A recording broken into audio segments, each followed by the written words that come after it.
बिस्मिल्लाहिर्रहमानिर्रहीम। अस्सलाम वालेकुम दोस्तों, आप देख रहे हैं यूट्यूब चैनल हमारी दुनिया टीवी। नाजरीन, मुस्लिम फ़ातहीन में उक़बा बिन नाफ़े को एक बुलंद मुकाम हासिल है। यही वो शख्स हैं जिन्हें अफ्रीका के बेशतर मकामात की फ़तह और मशहूर शहर केरवान का बानी होने का शर्फ हासिल है। अफ्रीका की आबादी बगावतों और बार बार अहद शिकनी में मशहूर हो चुकी थी। 62 हिजरी में बागी अनासर ने जमा होकर फिर बगावत कर देने का मशवरा किया, तो उस ज़माने में उक़बा बिन नाफ़े अफ्रीका की गवर्नरी छोड़कर वापस शाम जा चुके थे, लेकिन उनके बाद अबू अल मुहाजिर कामयाब गवर्नर साबित ना हुआ। चुनाचे उक़बा बिन नाफ़े को दोबारा अफ्रीका की शोरश मिटाने पर मामूर किया गया। उक़बा ने कसम खा ली थी कि जब तक शहादत की मौत हासिल ना हो जाए अहले अफ्रीका से बराबर लड़ते रहेंगे। अफ्रीका पहुंचकर सबसे पहले उन्होंने बर्बरियों और रूमियों की मुतहिदा ताकत को बागा के मुकाम पर शिकस्त फाश दी। उसके बाद लमीस, फिजान, दवान, तफसा और कस्तलिया को फतह किया। उसके बाद वो ज़ाब के इलाका में घुस गए और अरबा और ताहरत नामी मकामात पर दुश्मन को अजीम शिकस्तें दी। फिर शब्ता को फतह किया और आखिर में बहरे रूम के किनारे शुमाली अफ्रीका के आखिरी शहर पर कब्ज़ा कर लिया। यहाँ से वो सौसे अदना की तरफ बढ़े और याला और नफीस नामी मकामात पर कब्ज़ा करते हुए सौस अक्सा तक जा पहुँचे।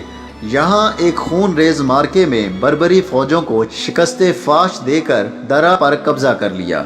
इसके बाद वो बहरे अटलांटिक, जिसे दूसरे लफ्ज़ों में बहरे मुहीत या बहरे ज़ुल्मात कहा जाता था, के साहिल तक बढ़ते चले गए।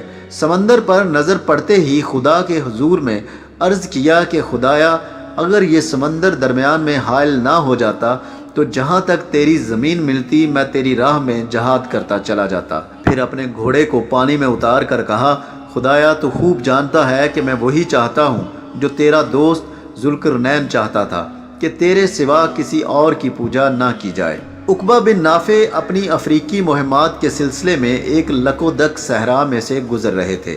सफ़र बहुत तवील था और रास्ता मफकूद। फिरते फिराते एक ऐसे मुकाम पर पहुँचे जहाँ लश्कर के पानी का ज़ख़ीरा ख़त्म हो गया। दूर दूर तक पानी या आबादी का कोई नामो निशान न था। पानी की तलाश में आदमी इधर उधर दौड़ाए गए, लेकिन बेसूद। इंसानी जानों और सवारियों की हलाकत का अंदेशा साफ नज़र आ रहा था। फ़ौज सख्त परेशान थी और बेचैनी के आलम में कुछ सूझता न था। अमीर लश्कर उक़बा बिन नाफ़े ने 2 रकत नमाज पढ़कर एक तवील दुआ की। खुदा की शान देखो कि उसी वक्त उक़बा के घोड़े ने अपने सुम से ज़मीन को करेदना शुरू किया। जब थोड़ी सी रेत हट गई तो एक बड़ा पत्थर दिखाई दिया। उक़बा के हुक्म से इस पत्थर को हटाया गया तो उसके नीचे से ठंडे और खुशगवार पानी का एक चश्मा निकल आया। उक़बा ने खुशी के आलम में अपने लश्करियों को पुकारा। अहले लश्कर ने इस चश्मे से छोटी छोटी नालियाँ मुख्तलिफ़ सिमतों में निकाली और पानी का ज़ख़ीरा मशकों और बर्तनों में जमा कर लिया गया। इस तायदे गैबी से मुसलमान बहुत खुश हुए और इस मुकाम पर मामूल से ज़्यादा क़याम किया।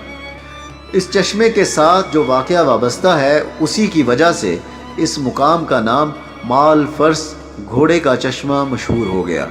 हमारे चैनल को सब्सक्राइब कर लीजिए, घंटी के निशान को दबाना मत भूलिएगा, ताकि हमारी हर नई वीडियो आप तक हर वक्त और बर वक्त पहुँच सके।